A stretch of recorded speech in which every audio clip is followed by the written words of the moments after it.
Okay, so we need to gain access to the PlayStation 4's hard drive. Now, the way to do this is to put both hands on top of the PlayStation 4's glossy faceplate cover and push forwards, like so. This for then releases the cover from the actual unit itself, which then can be taken away, like so. Okay, so we've gained access to the PlayStation 4's hard drive. Inside this caddy is where obviously the hard drive sits. So the first thing we need to do is remove this screw.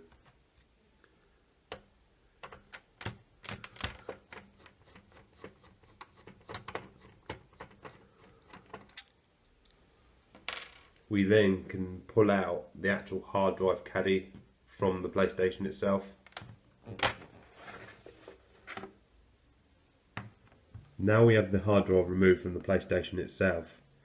All we need to do is undo the two screws on this side of the unit and this side of the unit. Okay, so we've now removed the hard drive from the actual caddy itself. So we just place that to one side.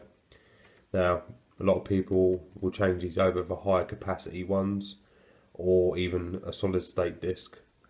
Just a word of warning, if you're putting a solid state disc into your PlayStation 4, it needs to be 160 gigabytes or higher for it to install the actual software that Sony runs.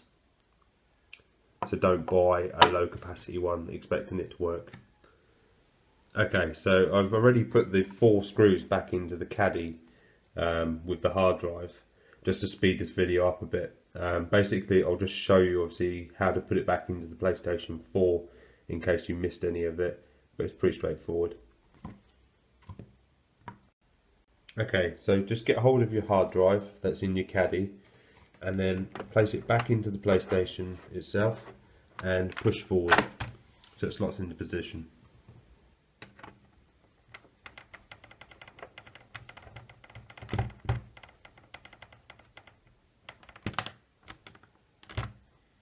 Okay, so that's nice and secure in the unit. Okay, so just get your top faceplate and hook it over the back first and pull down over the front, so it's still loose but then push downwards, and there we go, one hard drive replaced. Thanks for watching.